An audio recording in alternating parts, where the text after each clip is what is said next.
Hello friends, स्वागत है आप सभी का मेरे यूट्यूब चैनल की ऑफ गवर्नमेंट जॉब में। तो गाइज आज की वीडियो में जो है हम जनरल अवेयरनेस से क्वेश्चंस पढ़ने वाले हैं। गाइज इस वीडियो में मैंने हर टॉपिक के क्वेश्चन डाले हैं ताकि आपको हर टॉपिक की जो है रिवीजन जल्दी से हो जाए। तो गाइज मेरे चैनल पे आपको इस वीडियो की जो है प्लेलिस्ट मिलेगी जीके एंड सीए के नाम से। आप उस प्लेलिस्ट की जो है 10 से 12 वीडियो हैं, आप उनको देख के अपने पेपर से पहले जल्दी से हर टॉपिक की रिवीजन कर सकते हैं। तो गाइज फिर स्टार्ट करते हैं आज की वीडियो।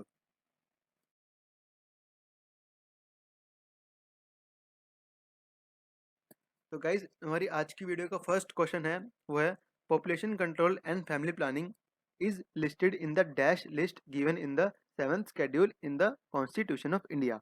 तो गाइज हमें बताना है जो पॉपुलेशन कंट्रोल और फैमिली प्लानिंग है वो हमारी कौन सी लिस्ट के अंदर है। गाइज हमारी जो है 3 तरह की लिस्ट होती है, यूनियन लिस्ट, स्टेट लिस्ट और कॉन्करेंट लिस्ट। तो गाइज जो हमारी पॉपुलेशन कंट्रोल और फैमिली प्लानिंग है वो हमारी कॉन्करेंट लिस्ट के अंदर है। तो इसका सही आंसर होगा ऑप्शन डी, जो कि हमारे सेवंथ शेड्यूल के अंदर आते हैं। बढ़ते हैं अपने अगले क्वेश्चन पर। Second question, prince Khurram was the name of the future emperor. तो गैस बताना है जो प्रिंस खुर्रम जो नाम था वो कौन थे फ्यूचर में। तो गैस जो है इसका सही आंसर होगा ऑप्शन सी, शाहजहां। तो गाइज जो शाहजहां थे उनका असली नाम था खुर्रम। तो इसका सही आंसर होगा ऑप्शन सी, शाहजहां। तो गाइज बेसिकली इस वीडियो को बनाने का मैंने आपको जो इस वीडियो के क्वेश्चन है ज़्यादा डिटेल में नहीं जाऊंगा, क्योंकि ज़्यादा डिटेल में गया तो जो है वीडियो लंबी हो जाएगी। तो गाइज अगर आपको डिटेल के अंदर क्वेश्चंस को पढ़ना है तो मैंने जो बाकी के वीडियो बना रखी हैं, आप प्लेलिस्ट में जाके चेक कर सकते हैं। जियोग्राफी के ऊपर, हिस्ट्री के ऊपर, फिजिक्स, साइंस, सबके ऊपर मैंने अलग अलग प्लेलिस्ट बना रखी है। उसके अंदर जो वीडियो है उसमें मैंने हर एक क्वेश्चन को डिटेल के अंदर बताया है। पर जो जीके एंड सीए की प्लेलिस्ट है उसके अंदर जितनी वीडियो है वो काफ़ी छोटी हैं और जल्दी से मैंने आपको ज़्यादा से ज़्यादा क्वेश्चन के बारे में बताया है। तो गाइज आप इस वीडियो को जो है रिवीजन के लिए पढ़ सकते हैं। बढ़ते हैं अपने अगले क्वेश्चन पर। Third question, dash are defined as the mass movement of rock, debris और अर्थ डाउन अ स्लोप। तो कैसे बताना है कौन सा इनमें से बताया जाता है मास मूवमेंट ऑफ रॉक, डेब्रिज और अर्थ डाउन अ स्लोप। तो गाइस इसका सही आंसर है option D, landslide. Guys landslide के अंदर ही जो है काफ़ी सारे रॉक, डेब्रिज मतलब कि मलबा जो है नीचे की तरफ आते हैं। तो इसका सही आंसर होगा ऑप्शन डी, लैंड स्लाइड। बढ़ते हैं अपने अगले क्वेश्चन पर। Fourth question, the president of India is the supreme commander of the armed forces according to the article. Guys हमें ये बताना है कि जो हमारे आर्म्ड फोर्सेज हैं उनके जो सुप्रीम कमांडर होते हैं वो होते हैं हमारे प्रेसिडेंट। ऐसा कौन से आर्टिकल ने बताया है। तो गाइस इसका सही आंसर है ऑप्शन बी, 53। जो आर्टिकल 53 है उसके अंदर ये लिखा गया है कि जो हमारे प्रेसिडेंट है वो सुप्रीम कमांडर होंगे आर्म्ड फोर्सेज के। बढ़ते हैं अपने अगले क्वेश्चन पर। Fifth question, goods for which demand moves in the opposite direction of the income of the consumer are called. तो गाइस ये इकोनॉमिक्स से क्वेश्चन है। बताना है हमें वो कौन से गुड्स होते हैं जिनमें जो डिमांड जो है मूव करती है opposite direction of the income of the consumer are called. तो गाइस इसका सही आंसर है option A, inferior goods. Guys मैं आपको एक एग्जांपल देता हूँ, आपको उससे अच्छे से समझ में आ जाएगा। मान लीजिए गाइस एक इंसान की जो है सैलरी है वो महीने के 10,000 रुपये। तो गाइज 10,000 में उसको अपना पूरे घर का खर्चा और सेविंग्स भी करनी है। तो गाइज मान लीजिए वो शूज़ खरीदता है तो वो कंपनी के शूज़ खरीदने की बजाय लोकल शूज़ को खरीदेगा। फिर जैसे जैसे इसकी इनकम बढ़ती जाएगी 30,000, 40,000, 50,000, तो जो जो लोकल कंपनी के शूज़ खरीद रहा था वो उनको हटा के कंपनी के शूज़ खरीदने लग जाएगा। तो गाइस यही होता है इसमें। इंफीरियर गुड्स में जो है जैसे जैसे हमारी इनकम बढ़ती है वैसे वैसे जो इंफीरियर गुड्स हैं उनकी डिमांड हम कम कर देते हैं, लोकल सामान नहीं खरीदते, फिर हम ओरिजिनल कंपनी के सामान खरीदने लगते हैं। तो ये होते हैं गाइस हमारे इंफीरियर गुड्स। ऐसे गाइस ऑप्शन बी में जो है नॉर्मल गुड्स कौन से होते हैं गाइस। नॉर्मल गुड्स हैं गाइस एक तरह के हमारे बहुत ही नेसेसरी गुड्स होते हैं, मतलब कि उनकी जरूरत जो है एक अमीर को और एक गरीब को ही होती है ज़रूर अपने डेली लाइफ में। तो गाइस इसका एक एग्जांपल है इलेक्ट्रिसिटी। हम सभी को इलेक्ट्रिसिटी की ज़रूरत होती है अपनी डेली लाइफ में। तो नॉर्मल गुड्स हो गए। ऐसे ही ऑप्शन गाइस कॉम्प्लीमेंट्री गुड्स। जो गाइस हमारे कॉम्प्लीमेंट्री गुड्स होते हैं वो होते हैं हमारे गाइस यूज टुगेदर, मतलब कि कॉम्प्लीमेंट्री गुड्स को हम एक साथ ही यूज़ कर सकते हैं। अगर उनमें से दो चीज़ों में से एक भी कम होगा तो वो यूज़ नहीं होगा, जैसे कार और पेट्रोल। गाइस पेट्रोल के बिना कार नहीं चल सकती, तो ये कॉम्प्लीमेंट्री गुड्स हैं। ऐसी ऑप्शन डी में है सब्स्टिट्यूट गुड्स। गाइस मतलब कि ऑल्टरनेटिव, मतलब कि ऐसे पेन ले लीजिए, आप पेन ले लीजिए।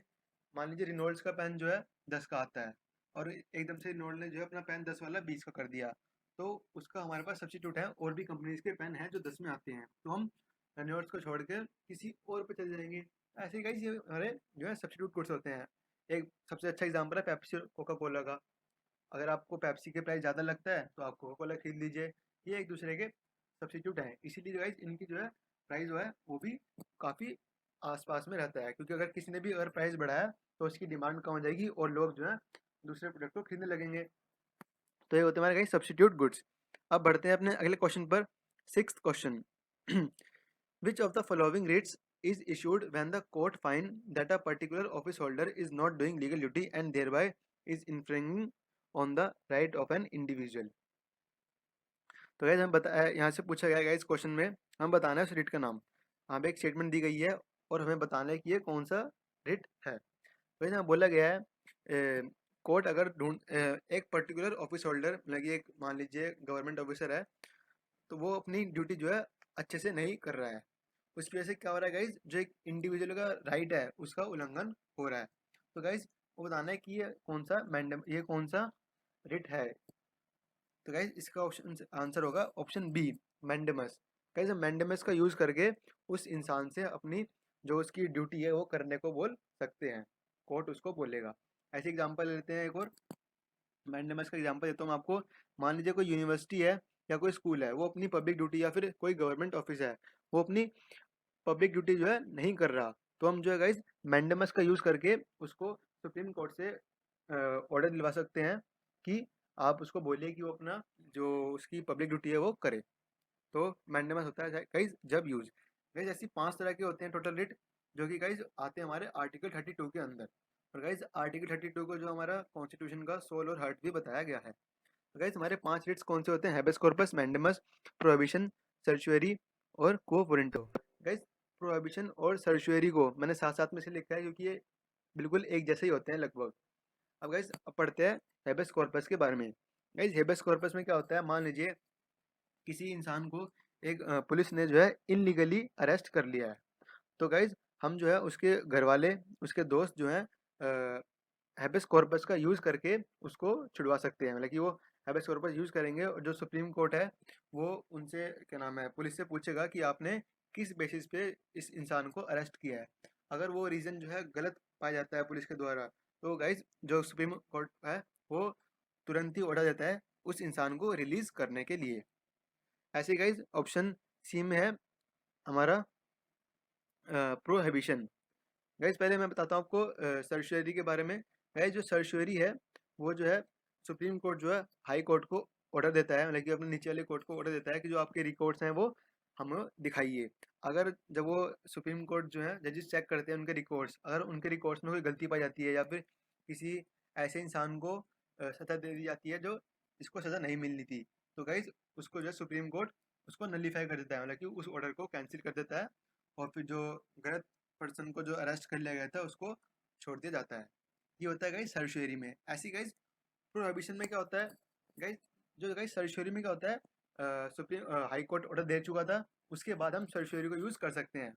ऐसे प्रोहिबिशन में क्या होता है, हमें जैसे मान लीजिए हाई कोर्ट ऑर्डर देने वाला है, पर हमें उससे पहले ही पता चल जाता है कि जो है शायद हाई कोर्ट जो है को गलत फहमी हो गई है और वो गलत ऑर्डर देने वाला है, तो उससे पहले हम उनको बोल सकते हैं कि शायद आपसे ये गलती हो गई है तो आप एक बार देख लीजिए। उससे पहले हम जो है कहीं प्रोहिबिशन बोले कि जजमेंट अपना देने से पहले हम उसको यूज़ कर सकते हैं प्रोहिबिशन को। अगर जजमेंट सुना दिया है और वो गलत है तो बाद में हम यूज़ करेंगे सर्शियरी का। तो जजमेंट सुनाने से पहले प्रोहिबिशन और जजमेंट सुनाने के बाद सर्शियरी। ऐसे ही है गाइज ऑप्शन डी में को वारंटो। गाइस को वारंटो में क्या होता है, जो मान लीजिए एक एग्जांपल देता हूँ आपको। प्रिंसिपल एक स्टूडेंट और प्रिंसिपल का एग्जांपल देता हूँ। गाइस मान लीजिए स्टूडेंट जो है अपनी जो है प्रिंसिपल के पास राइट है कि वो स्टूडेंट से पूछ सके कि वो जो हमारे स्कूल में आया है उससे पहले वो कौन से स्कूल के अंदर आया हो, कौन से स्कूल से आया है। जैसे आपने न्यू एडमिशन लिया है 10th में, तो आपने किसी और स्कूल से करी होगी अपनी 10th, फिर आपने आके 11th क्लास में नए स्कूल में एडमिशन लिया। तो हम जो है प्रिंसिपल है वो पूछ सकता है कि आपने क्या क्या करा वहाँ पे, किस बेसिस पे आपने ये 10th क्लियर करी। अगर वो सर्टिफिकेट 10th का अगर फेक मिलता है तो गाइज जो जिस स्कूल में वो स्टूडेंट जो है एडमिशन लेने गया है, तो उस प्रिंसिपल को पूरा हक है कि वो उसको मना कर सकता है, वो उसको हटा सकता है। ऐसे ही होता है गवर्नमेंट ऑफिस में। जैसे मान लीजिए कोई इंसान गवर्नमेंट जॉब पे लग गया, पर वो लगा है पैसे दे के या फिर कोई फेक चीज़ें करके, अपना फेक सर्टिफिकेट दिखा के, और बाद में किसी को गवर्नमेंट को पता चलता है कि ये इंसान जो है फेक सर्टिफिकेट दिखा के उसने गवर्नमेंट जॉब ली है, तो जो गवर्नमेंट है उसको उसी टाइम पे उसकी पोजीशन से हटा सकती है। ये होता है गाइज वो वारंटों में। बढ़ते हैं अपने अगले क्वेश्चन पर।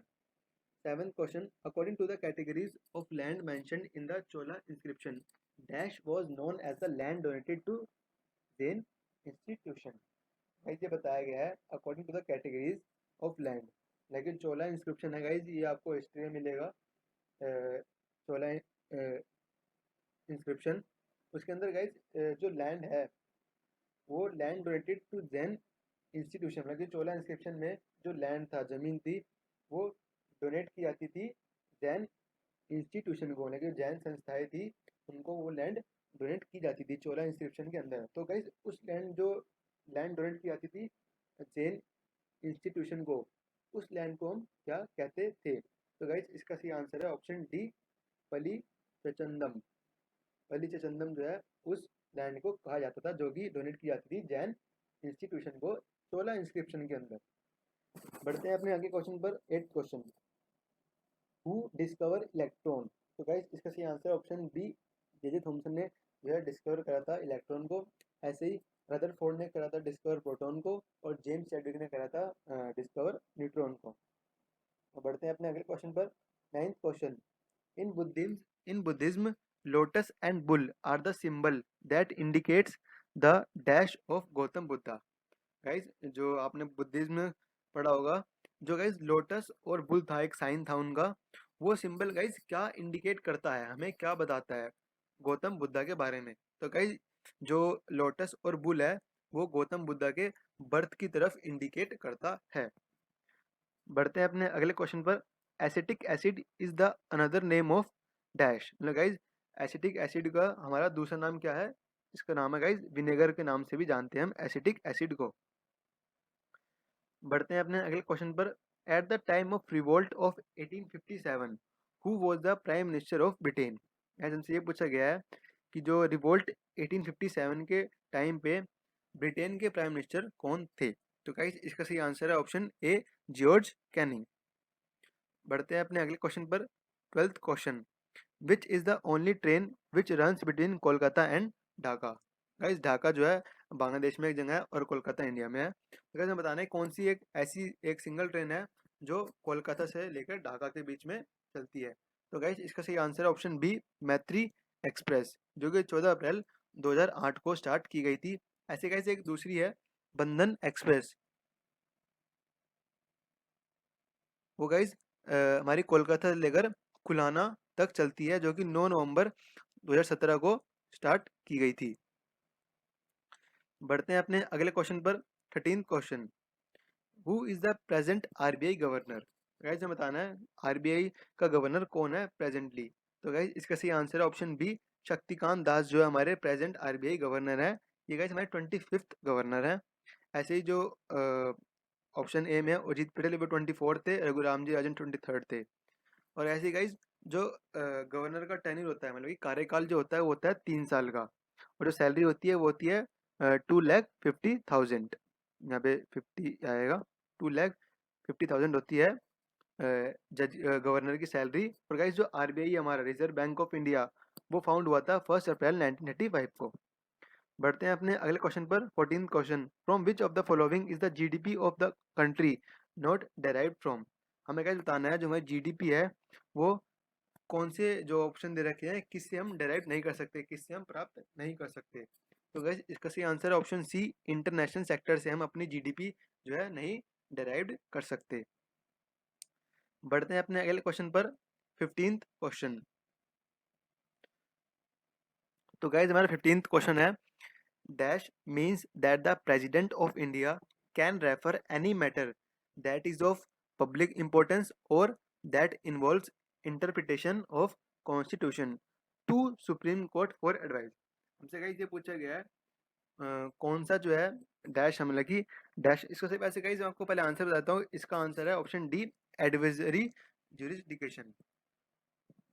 तो गाइस हमारी एडवाइजरी ज्यूरिसडिक्शन के अंदर क्या होता है, जो प्रेसिडेंट होता है वो इंडिया का, वो कोई भी मैटर, कोई भी एक मैटर है वो या तो पब्लिक इंपॉर्टेंस का हो या फिर कोई कॉन्स्टिट्यूशन का मामला हो, वो सुप्रीम कोर्ट को एडवाइस के लिए भेज सकता है। ये होता है हमारी हमारा एडवाइजरी ज्यूरिसडिक्शन के अंदर। लाइक कोई प्रेसिडेंट जो है, अगर उसे कोई भी डिसीजन लेने में दिक्कत हो रही है, मुश्किल हो रही है, तो वो अपना जो है सुप्रीम कोर्ट को भेज सकते हैं एडवाइस के लिए।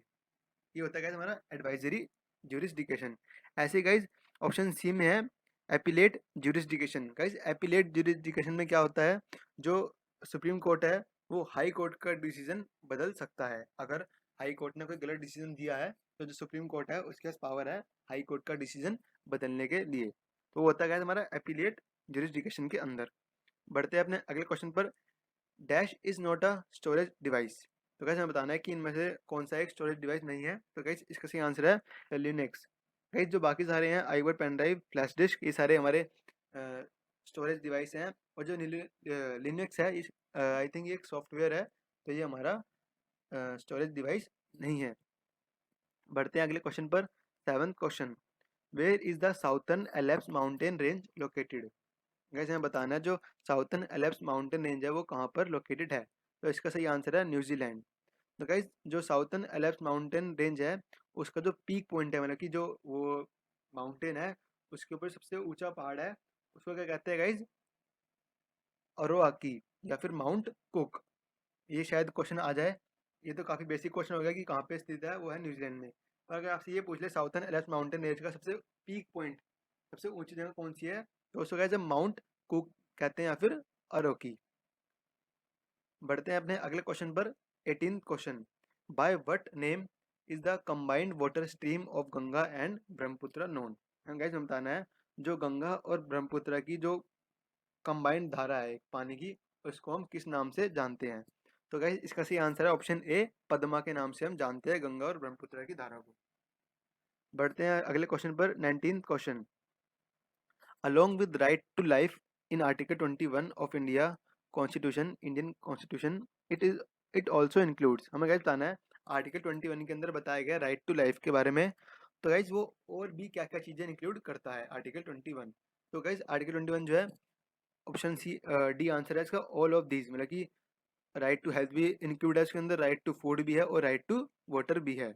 राइट टू लाइफ के अंदर जो guys right to health, right to food और राइट टू वाटर भी इंक्लूड है। बढ़ते हैं अपने अगले क्वेश्चन पर। 20th question. तो गाइस हमारे 20th क्वेश्चन में पूछा गया है economic growth is usually coupled with. तो कैसे हम बताना है जो इकोनॉमिक ग्रोथ है वो यूजुअली कपल्ड होती है इन्फ्लेशन से। बढ़ते हैं अपने अगले क्वेश्चन पर। 21st question, what was the name of the capital of Pallava dynasty. हम बताना है गाइस पल्वा डायनेस्टी कैपिटल का नाम। तो गाइस इसका सही आंसर है ऑप्शन बी, कांचीपुरम।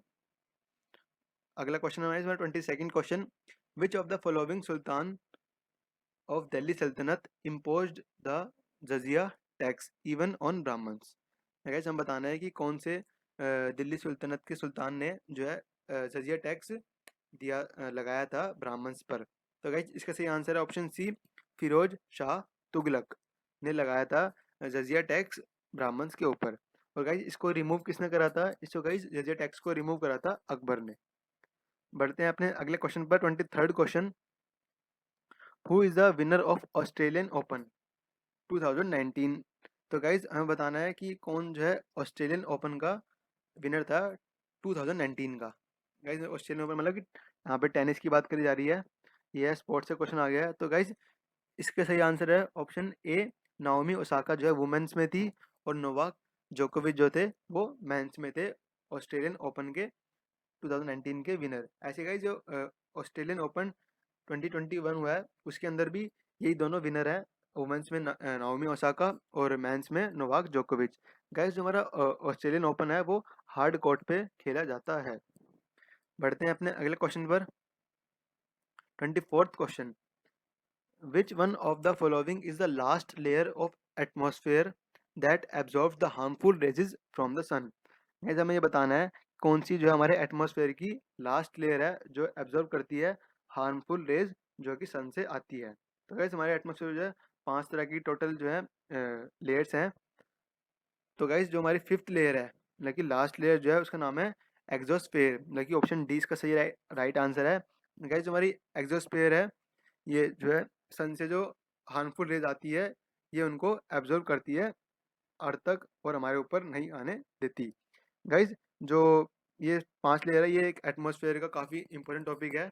इसको मैंने काफ़ी बड़ा है जो सारी ट्रोपोस्फेयर लोनोस्फेयर को हम थर्मोस्फेयर भी कहते हैं, मेसोस्फेयर एक्सोस्फेयर और स्ट्रेटोस्फेयर। इसके ऊपर गाइज मैंने पूरी अलग से वीडियो बना रखी है क्योंकि ये काफ़ी इंपॉर्टेंट टॉपिक है।